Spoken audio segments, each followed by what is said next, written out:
Greetings and welcome to the complete lecture for Chapter 21 of Chemistry 223. And this chapter is on organic chemistry. Now, several of you I know will be going on after this class is over into organic chemistry. At Mount Hood, it's Chemistry 241 through 243.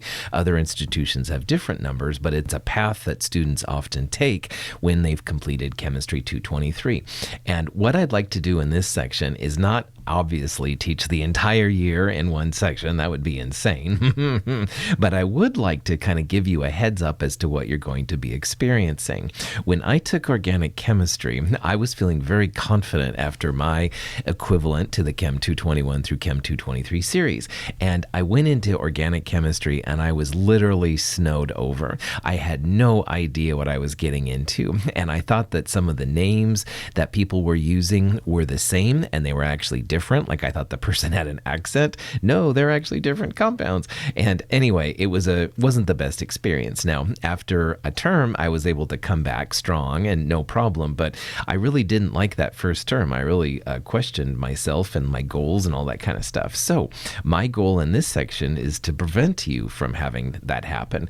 And I'm going to try to introduce in this section the nomenclature of organic chemistry to you a little bit. Nomenclature is the naming of compounds, and nomenclature of organic chemistry is quite different than the things we've seen in the Chem 221 through Chem 223 series. So in this section, like I said, I'm going to focus on the nomenclature. I'll give you a couple of examples at the ends of reactivity, and also we will talk about esters and amides. We will not have any quizzes or exams over esters and amides, but I want you to hear those names just so you're ready. Anyway, this is a very different chapter than the other chapters we've seen before. Let's get into it and see what this chapter has to offer. In chemistry, they feel there's more than 20 million known compounds, and that's a huge number. But most of them are based, of course, on carbon and oxygen and nitrogen and hydrogen, things like that, the organic compounds. So even though I love my metals in the last chapter we looked at, chapter 19, most of the chemicals, of course, are based on organic chemistry.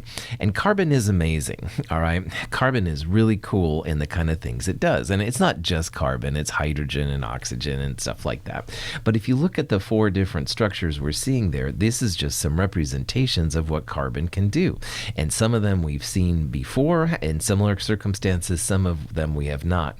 Carbon is amazingly versatile, and we'll see how carbon can bond to itself in a variety of ways and make a variety of different compounds that probably are new to you or maybe you haven't expected before. So in organic chemistry, the year-long class, there's basically two parts to it. And the first is nomenclature, being able to name the molecules correctly. And that's what we're going to focus on this section, all right, in this little section of Chem 223. We won't be able to do justice to, of course, the complete year, and we're not going to look at all the details of nomenclature either. But we'll give a good examples and see kind of how this rolls together so that if and when you take the actual class, you'll be good to go. But the majority of organic chemistry is on reactivity, and reactivity, of course, is how you make the molecules that you're talking about and also what you do with the molecules once you've made them.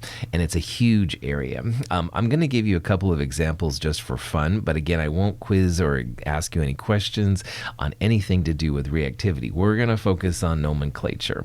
So anyway, it's a cool chapter. Honestly, organic chemistry is where I really learned to love chemistry.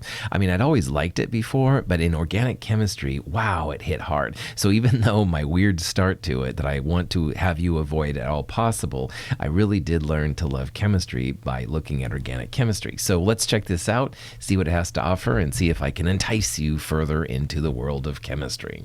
From before, from the Lewis structures and VSEPR geometry studies we did back in Chemistry 221, carbon can only make 4 bonds, and that's a hard limit. All right, carbon cannot make 5 bonds, stuff like that.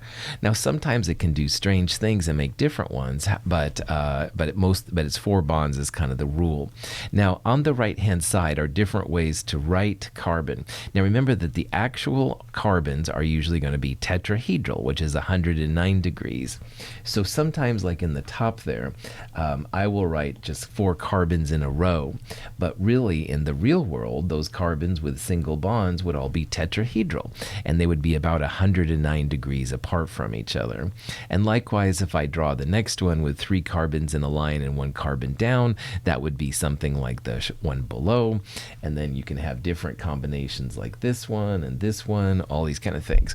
So despite the limitations of our drawings, you have to remember in the back of your mind, this is still 109 degrees, tetrahedral, sp3 hybridized, if you remember all those terms from Chem 221, no worries. So these skeleton drawings are very common, or line drawings, all right? They're just showing the carbon atoms. They don't necessarily show all the other atoms. Now let's assume that those 4 atoms there on the top level, they're surrounded with hydrogen, no problem. So the actual structural formula would look like that, and that shows all the hydrogens and stuff. However, notice the carbons are all in a row. But maybe you're using Microsoft Word and you can't make fancy lines up and down, then you might want to make a structure like that, sometimes called a condensed structure. However, in organic chemistry, hydrogen is so prevalent, often the hydrogens are completely omitted. So this next one right there is a true line structure. It's called a carbon skeleton formula, and it only shows the carbons. It doesn't show the hydrogens. And you, as the hip chemist, need to know that every one of those vertices is a carbon, and carbon has to have 4 bonds. So if there's nothing else showing, then there's going to be bonds to hydrogen. So for example, on the very end, on the left-hand side, that little vertice, that would be a carbon. It would have another bond to the next vertice, to the next carbon, but that carbon with only 1 bond would have 3 hydrogens around it, etc., etc., etc. Now, ball and stick will show the tetrahedral nature of all the atoms really well. Space-filling models on the far right will show what the electrons are probably more like because they actually mesh together. They don't have nice little single bonds. Anyway, welcome to the world of organic chemistry. There's many different ways to show them. Now, those carbon skeleton formulas in the middle will be important. A lot of times this is how organic chemists write them. Hydrogen is just all over the place, so if you can ignore the hydrogen, it's easier. That's why those skeleton formulas will show up a lot. So kind of familiarize yourself with these. And by the way, you can have double bonds and you can have triple bonds, no problem. Notice in the skeleton formulas, the double bonds are kind of like straight across, triple bonds literally 180 degrees from each other. All the things we learned in the Lewis structures / Vesper area still applies. We're just thinking about organic chemicals now. So to build an organic chemical, you need to know about the alkyl groups. And alkyl groups are literally the building blocks of the organic molecules. And these names that the alkyl groups are going to be referred to are going to resonate with some of the families of organic chemicals we'll look at here in a little bit. All right, so the alkyl groups aren't compounds themselves, but you can combine an alkyl group with hydrogen, chlorine, another alkyl group, whatever, to make a molecule. The simplest of the alkyl groups is called methyl.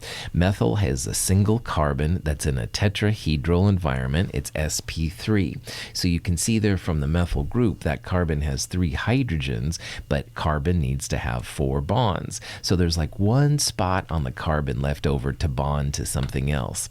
So the methyl group is not an organic chemical, but it's a building block of the other things we're going to see. So while methyl is associated with 1 carbon, ethyl is associated with 2 carbons. So if you put another tetrahedral carbon on that CH3, now the carbon on the far left has 3 hydrogens and a bond to carbon. But the bond on the right now, which has a bond to carbon by the way, has 2 hydrogens and 1 more spot. So it has another place that it can make a connection to. So again, ethyl and methyl, they are not compounds, but they're the building blocks of compounds we're going to see. So 1 carbon is methyl, 2 carbons is ethyl, 3 carbons in a row becomes propyl. So you can see there's 3 carbons in a row like that. No problem. You're just adding another tetrahedral sp3 on the end. And you can have butyl, and you can have all kinds of them.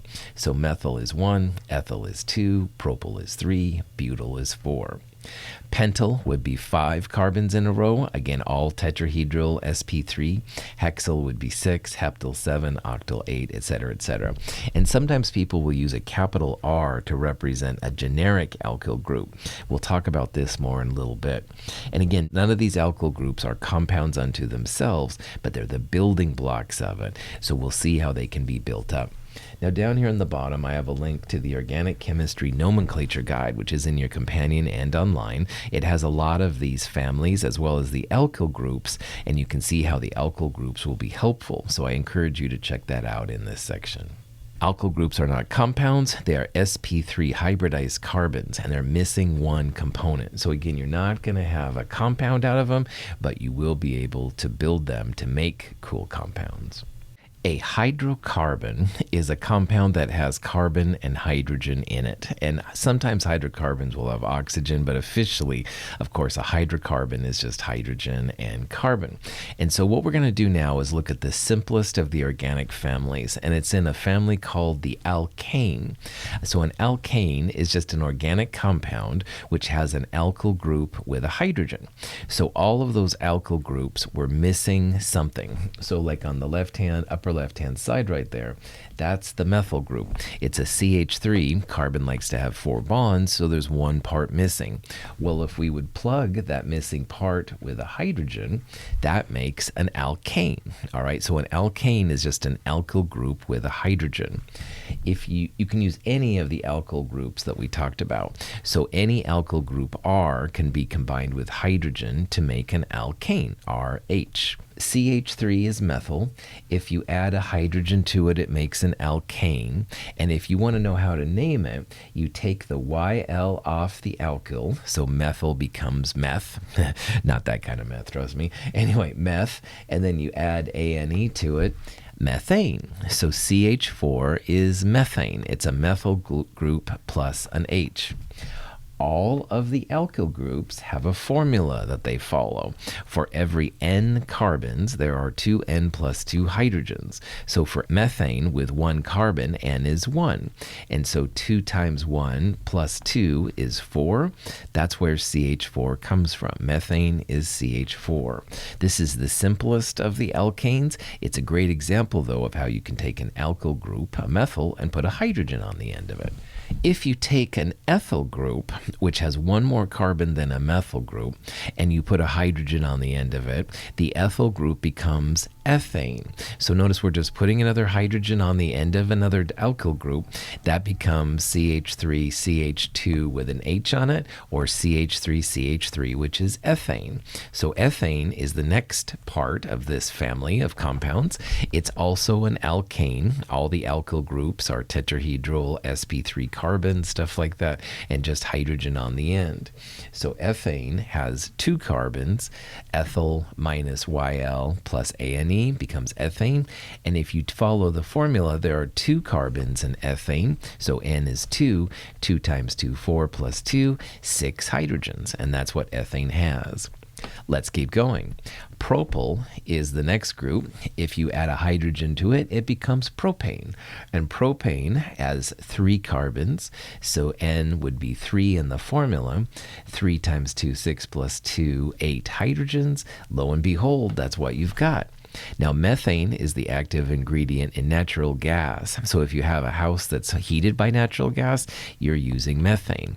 In our labs, all of the gas outlets for Bunsen burners are essentially a methane source.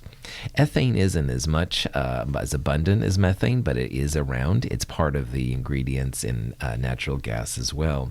Propane is used for barbecues a lot. If you have a propane heater, you are using propane, which is kind of cool. When you get to 4 carbons, you get to the butyl group, and the butyl group plus a hydrogen will make butane. So butyl minus YL becomes but plus ane, butane, no problem. 4 carbons in a row is great. However, chemists run into a problem when you get to butane because of the existence of isomers. Now, an isomer is when you have the same structure, same number of atoms, but you can orient the atoms in different configurations. And this begins to happen at butane. So check this out. You can have 4 carbons in a row, which would be this version right there. And you can see literally it's 1, 2, 3, 4. Now, actually, it's tetrahedral 109, but you get the idea. 4 carbons in a line, kind of. But you can also take one of the CH3s on the end there and put it on the middle carbon, and you'll flop the hydrogen back to the original position. And that's when you end up with this structure. So chemists have to be very, very careful at this point and name them appropriately because they are both C4H10. But N-butane and what's called 2-methylpropane are quite different. So notice how they name the one structure on the right. The longest chain, smallest number is something we're going to talk about. So if you count up the number of carbons like in a chain, in a row, that would be 3 carbons. And to count it up in a chain, you go 1, 2, 3, but you can't go backwards. And you can go 1, 2, 3 with a top, or 1, 2, 3, not include the left-hand side, whatever, but you're going to have 3 carbons.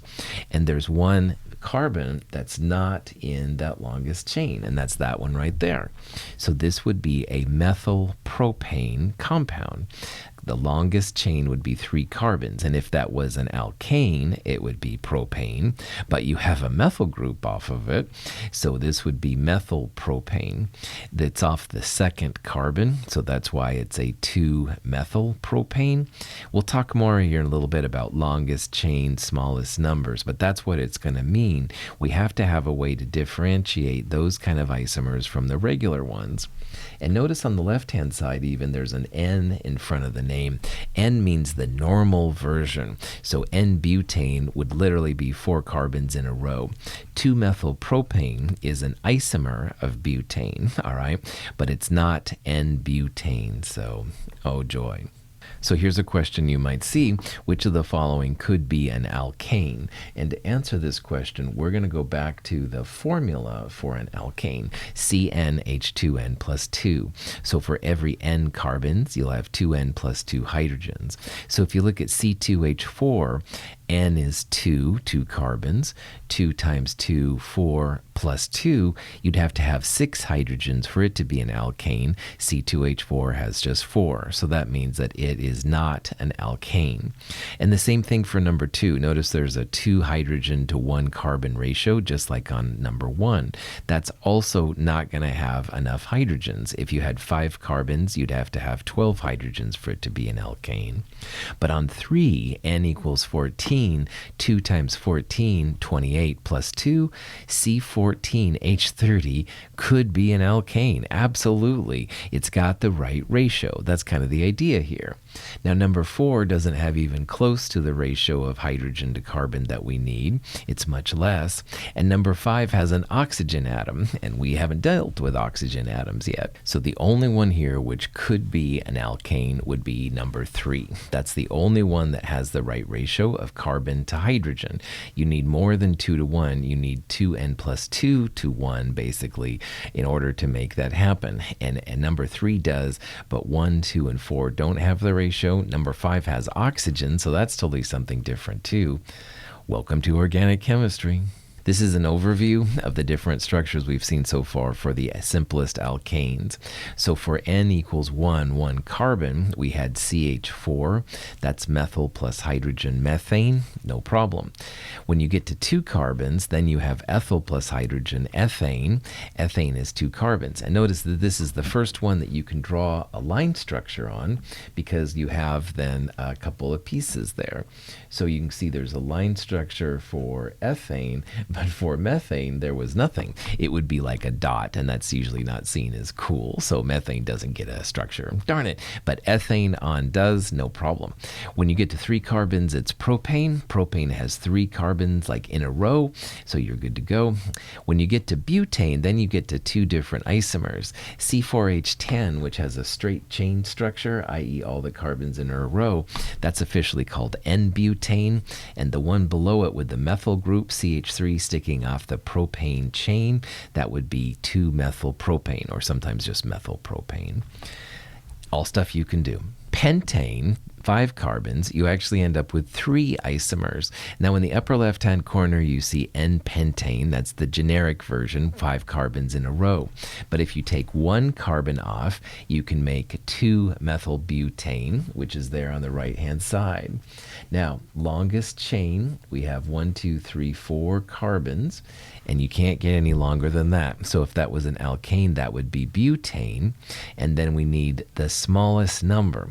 Now notice the note there. If you count left to right, it kind of looks like this would be carbon 1, 2, 3, 4. It kind of looks like it would be a 3-methylbutane. But here's the thing about organic chemistry. You always have to check to make sure you have the smallest numbers possible. And just because in the English language we're used to reading left to right, it doesn't mean you can't check right to left. So let me use a different color. This would be carbon 1 on the right, 2, 3, 4. So this compound can also be called 2-methylbutane, and smallest number always wins over larger number. So the very best name here is 2-methylbutane. 2 is smaller than 3. Smallest number is fantastic. The last isomer in the lower left-hand corner there, the longest isomer is a 3-carbon chain. That would be a propane if it was just a regular alkane. But there are 2 methyl groups, both off the second carbon. So it's a dimethyl because we have 2 methyl groups not in the chain, and they're both off the second carbon. So 2,2-dimethylpropane would be the way to name that. And again, longest chain, 3 carbons in the middle. You count left to right and or right to left. Going to give you the same on this one. Second carbon has both of the methyl groups. Here's a methyl group. Here's a methyl group. 2 methyl groups means dimethyl. They're both off the second carbon, 2, 2 to show where they are, 2,2-dimethylpropane. Hexane is a covalently bonded molecule consisting of 6 carbon atoms and 14 hydrogen atoms. Each hydrogen atom forms 1 covalent bond, and each carbon atom forms 4 covalent bonds. These 20 atoms can be rearranged into 5 different compounds called structural isomers, each having slightly different properties. Notice how the boiling points of each isomer changes. Arranging the carbon atoms in a straight chain produces N-hexane. Moving the end carbon to the second carbon position and rearranging hydrogens produces 2-methylpentane. Sliding the methyl group to the third carbon position produces 3-methylpentane. Moving the methyl group to the fourth carbon position appears to make 4-methylpentane. But wait, rotating the molecule shows that it's identical to 2-methylpentane. Now, adding the end carbon to the second carbon position produces 2,3-dimethylbutane. Moving the methyl group to the second carbon position produces 2,2-dimethylbutane. Sliding both methyl groups to the third carbon position appears to make 3,3-dimethylbutane. But wait again. Rotating the molecule shows it's identical to 2,2-dimethylbutane. These are the 5 isomers of hexane. The more carbon atoms you have in your compound, the more isomers you're going to find. And isomers are important. You could tell they're from the boiling points that they're all over the place. That's because the polarity changes. And as polarity changes, they tend to stick or not stick to each other as well. It changes all the properties of the different molecules. And just realize it gets crazy. So butane had 2, pentane had 3, hexane has 5. You can see where it's going as you go up and up and up. So just kind of realize it. And that's why this longest chain, smallest number mantra is really important in organic chemistry, and we'll talk about it now a little bit. So let's say you wanted to name the compound in the upper left right there, all right, and it's got quite a few carbons. So what you would do first is you would circle the longest chain of carbon atoms. So if you think about this long enough, you can circle 6 carbon atoms, which is what the red box there represents. And if this was a regular alkane, 6 carbons would be hexane. But the methyl group, of course, is not in your longest chain. It wasn't part of what you circled. So the next thing you have to do is you have to figure out the smallest number for the methane. Now, you don't have to count top to bottom, left to right, right to left, whatever. And you probably should practice both ways. So as an example of that, let's say that we started with a carbon here on the right. I'll call it 1. Then the next one would be 2, 3, 4, 5. And then the last one there would be 6. So you could call this, because this methyl group is off my 5th carbon, you could call this a 5-methylhexane. But as you see correctly there, the better name for this is definitely, if you start counting at this carbon, 1, 2, kind of covered it up there, kind of sloppy, 3, 4, 5, 6, 2-methylhexane is a better name than 5-methylhexane. So you always want to use the smallest number possible. Longest chain, smallest number. I erased all my garbage there and stuff so you can see a little bit better. So what you want to do is you want to find the longest chain in the molecule, and I would circle everything until you get it. And again, 6 carbons would be better than 5 carbons. That's what longest chain means. And then you want to number the chain from the end nearest the first substituent. If you have questions, number it from both sides, so left to right and right to left, for example. And that's what's going to be important, because the substituent, like the methyl group in this case, you want it to have the smallest number. So like I showed you earlier, it could be a 5-methylhexane, but that's not very cool. All right, 2-methyl, a smaller number, is better than 5-methyl. So the best name for this compound is 2-methylhexane. Now, if you start talking to people and you said 5-methylhexane, they would understand you. There's no question. However, it's kind of like saying, I ain't knowing what you're doing. It's like kind of using like hick language. And I want you to be official chemists when you talk to other chemists. So that's why I really want to highlight longest chain, smallest number. And if you do that, you are good to go. Here's another example. Now, this is a lot more kind of convoluted here, but again, longest chain, smallest number is what you want. So if you look at this structure long enough, you can see in the red box right there, you can get up to 7 carbons. And again, it's not necessarily going to be all in a straight line, but you can figure out what it's going to be, 7 carbons. Now, not connected to that that red box line thing that's going on, you can see that there's a methyl group on the left, a methyl group kind of in the lower left, a methyl group in the lower right, and a CH2CH3 group, which is an ethyl group also. So we have to name those compounds. Now, since there are 3 methyl groups, we're going to call this a trimethyl system, and the ethyl will be by itself. So 7 carbons in a row is a heptane. Heptyl, it makes heptane as the name. Ethyl will come before methyl because alphabetical things are important. And we're going to have a trimethyl. But now we need the numbers. And this is where, again, I recommend that you number things from both sides. So using the correct methods there, you can see it's going to be 2, 4, 5 trimethyl and a 3-ethyl. But let's say again that you wanted to try it the other way, which I encourage. Well, you'd have 1, 2, 3, 4 would be the same, 5, 6, 7.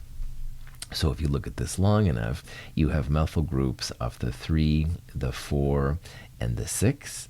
So you could have 3, 4, 6 trimethyl. The ethyl group would be off the 5. So you could have a 5-ethyl, 3, 4, 6 trimethyl, but you can see that all those numbers are essentially bigger than what you had before. So that's why counting in that direction doesn't make any sense. So again, this longest chain, smallest number is just something to get used to. We'll just kind of introduce it here. In organic chemistry, you'll look at this in a lot more detail. But it just helps chemists to understand the structures they're looking at, and you can then talk to each other about them and know what you're talking about, basically. So here's a question, a little simpler. It says, what's the name of this organic compound? So again, remember, longest chain, smallest number, all right?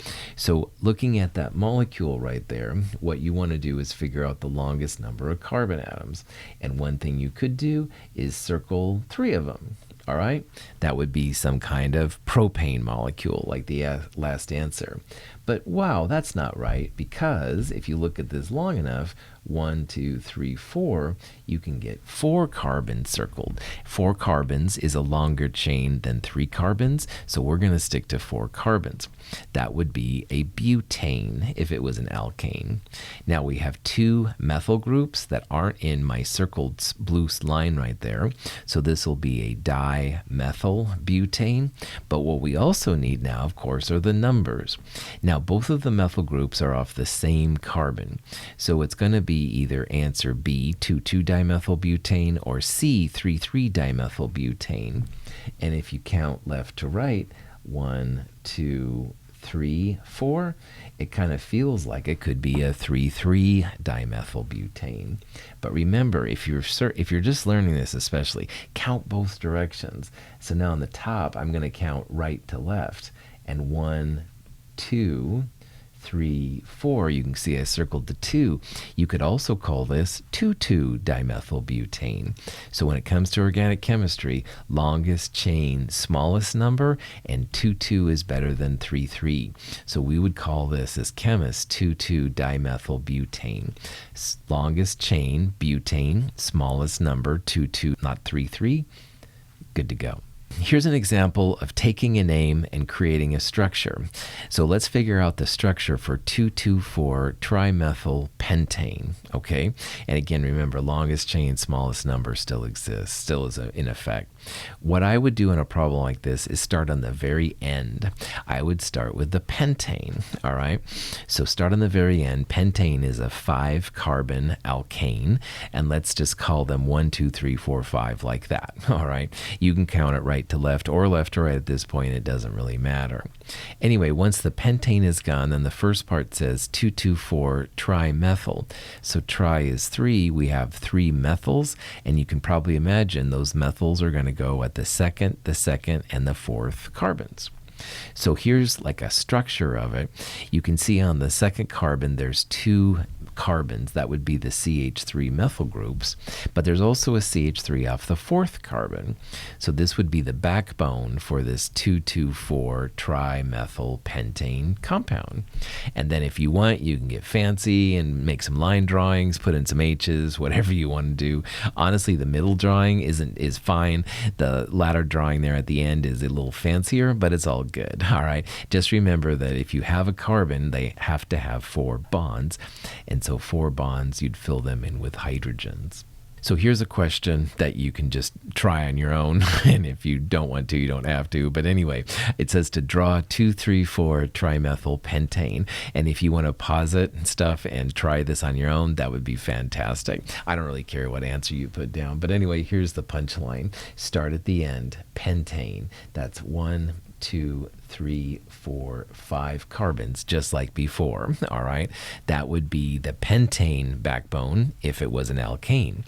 But you can probably see it's not just a pentane. We have a 2,3,4-trimethyl. So tri means 3 methyl groups. So if you count left to right or right to left, doesn't matter on this one. I'll count left to right, 1, 2, 3, 4, 5.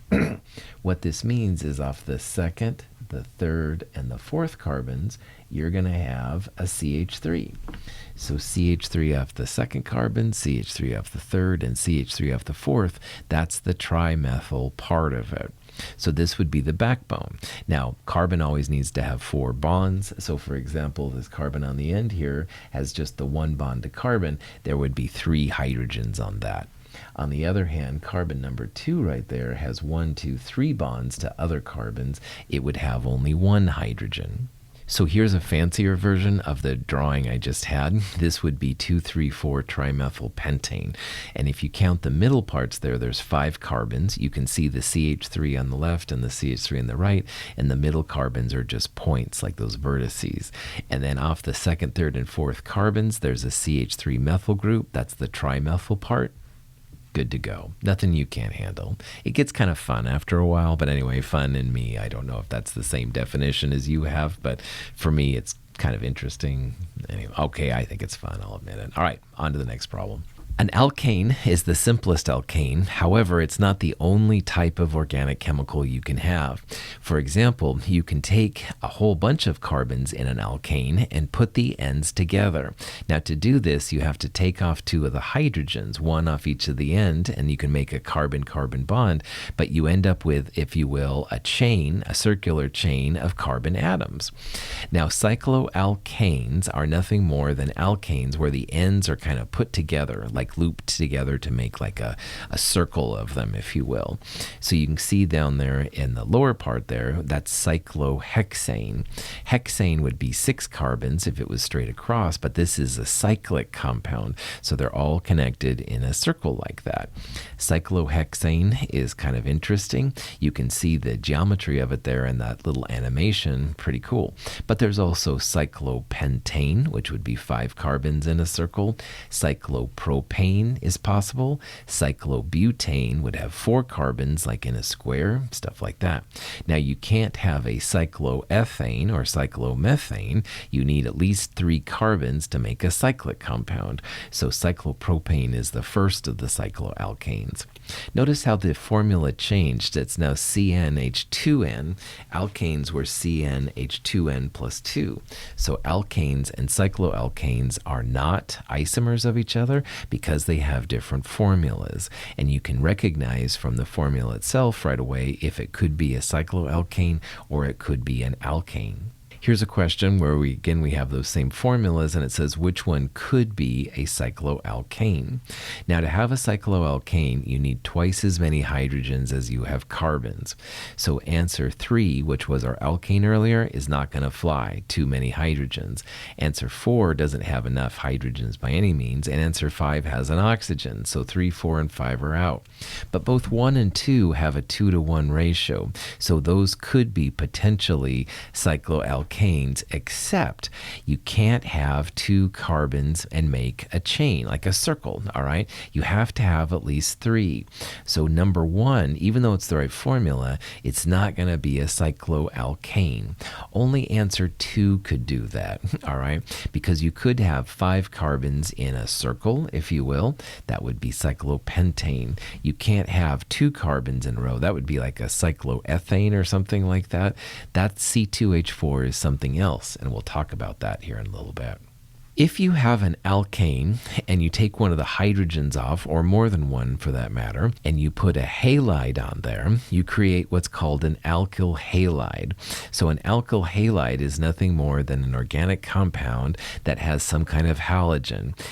Often chlorine, bromine, and iodine, sometimes fluorine. You could have any of the halogens, but those are the most common ones. So the generic representation for an alkyl halide would be the alkyl group R connected to one of the halogens.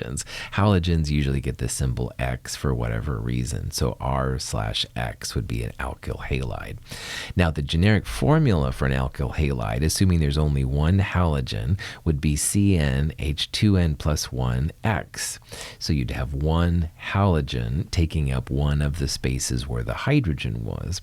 If you had 2 halogens, then you'd have just 2 N hydrogens, etc., etc. Probably the most famous of these compounds is methyl iodide, which is also called iodomethane. Either way is fine.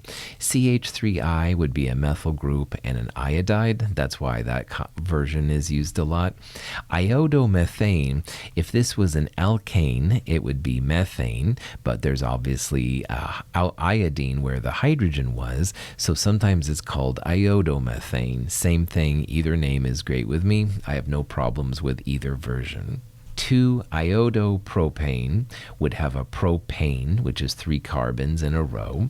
Instead of having just propane, though, there's an iodine off the second carbon. So you could call this 2-iodopropane, all right, which is an iodine off the second carbon. That's also known as 2-propyl iodide. Both versions are used. Talk to your organic instructor to tell which one is the preferred method.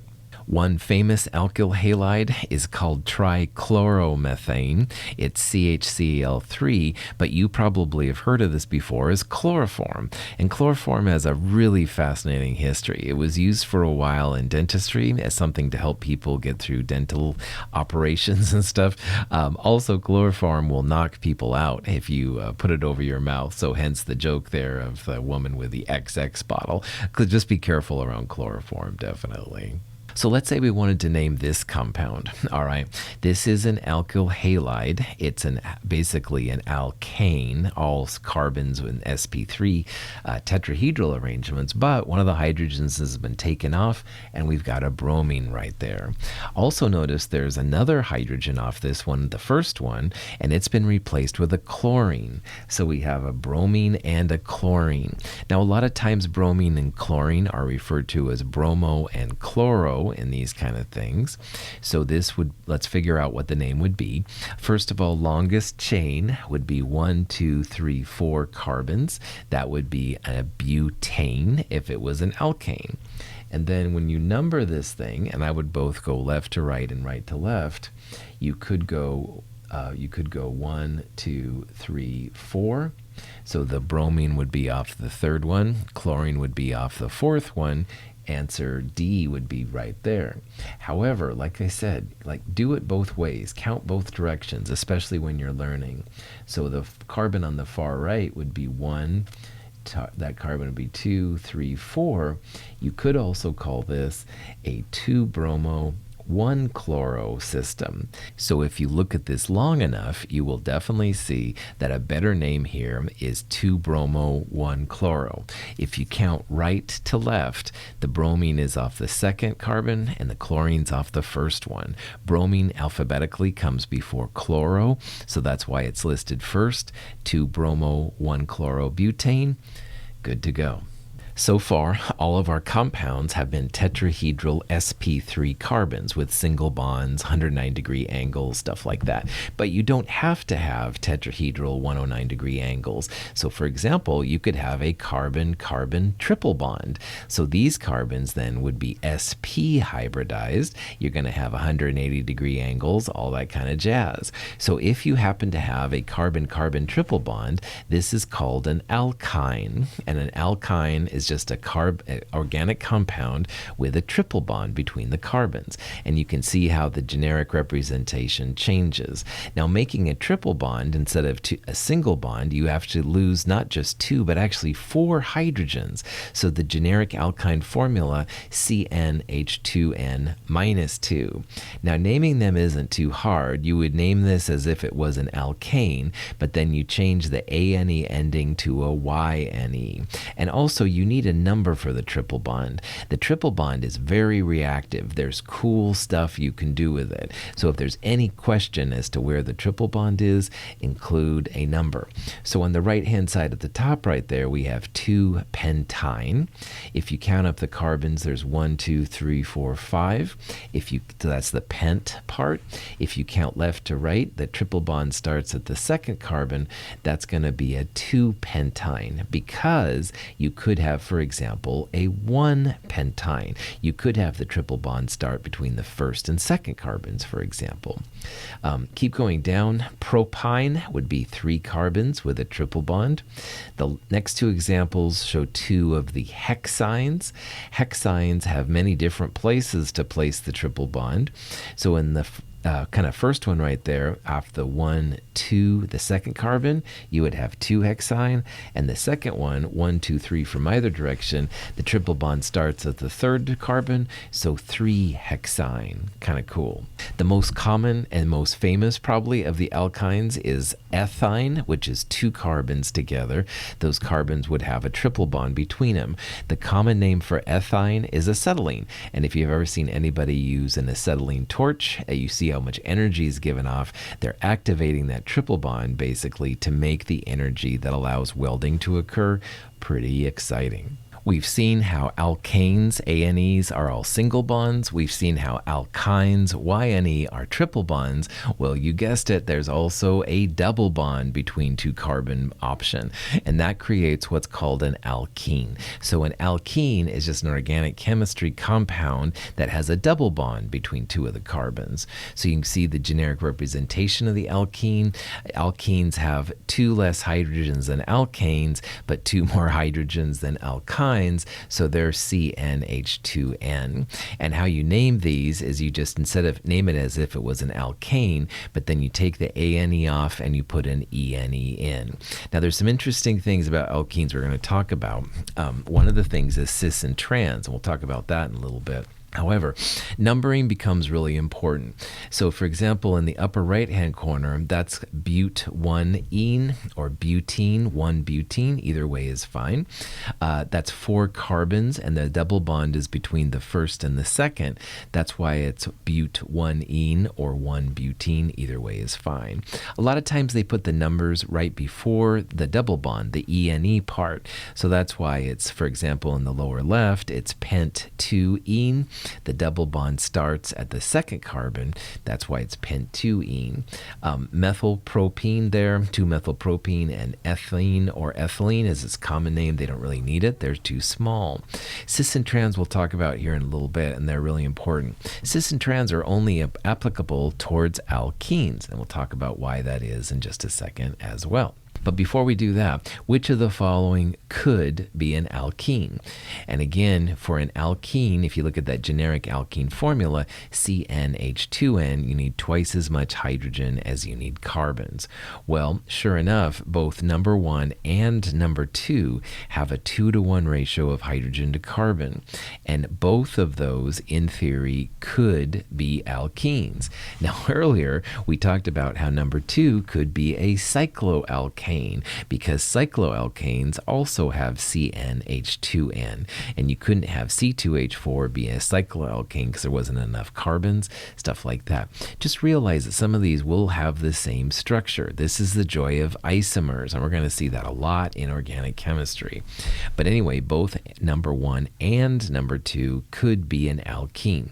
I would think that number 1 is probably going to be an alkene. I don't know of anything else off the top of my head that has that same formula. But number 2, like we said, that could be an alkenes, could be some kind of pentene, but it could also be a cyclopentane compound. So this is why you have to be careful when it comes to organic chemistry. Cis and trans is incredibly important.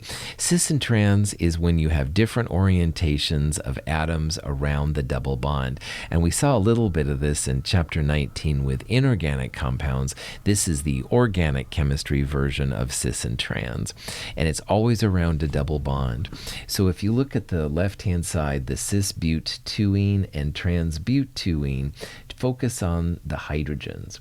So the top one has hydrogens on opposite carbons, but they're both the same side. Like right now, they're both down, if you will, and you could flip it, make them both up, but they're always going to be the same side. The trans version below has hydrogens on opposite carbons, but opposite sides. So like the one is down and to the left, and the other one is up and to the right. And if you flipped it, you'd have one down and to the right and one up and to the left, but they're opposite sides and opposite carbons. So trans is quite different than cis. Trans will usually be less polar, just like we talked about with the inorganic compounds, while cis will be more polar. And it's very difficult energetically to turn a cis double bond into a trans double bond, so they generally stay there until they react, but they are very important. So cis and trans is important. That's why you see the names.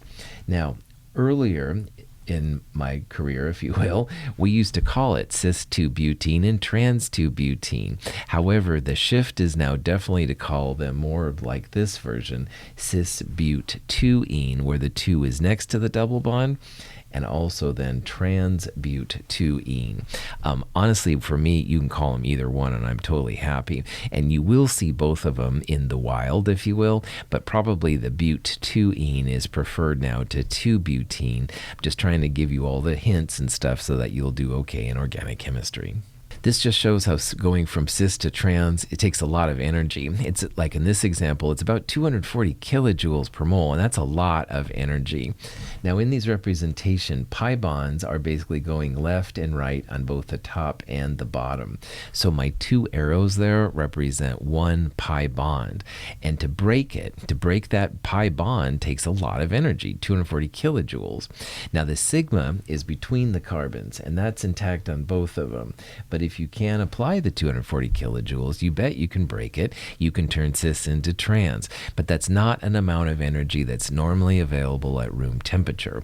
So usually cis is stable and trans is stable, and it's difficult to go cis to trans unless you know some kind of reaction way to make that happen. Cis and trans fats are super important for society, and trans fats are generally not good for humans, while cis bonds are usually better for humans. And I wanted to show you just an example of how this works out. These are two acids, and these are big biochemical molecules, and don't ask me too much about them because they kind of freak me out. There's so many carbons. But anyway, what I want you to focus on here is the double bond. All right. Now, both of these structures have the same formula: 18 carbons, 34 hydrogens, and 2 oxygens. But what's different is the double bond. So you can see in the lower part right there, you have like a up, down, up, down, up, down kind of structure. And the hydrogens would be opposite carbons, opposite sides. So that's a trans form of this crazy thing. Now on the upper side, the hydrogens opposite carbons, but they're both the same side, like they're both up right now, and if you rotated the molecule, they'd be both down. Well, anyway, oleic acid is a cis bond, a cis monosaturated fat, and it's found in olive oil and avocados. It's supposedly a healthier fat to have. On the other hand, that acid down below, I think it's pronounced ellatic acid, that's a trans fat, and trans fats are much more difficult to digest. They cause all kinds of health issues. Trans fats have more or less been banned in foods because they're so unhealthy.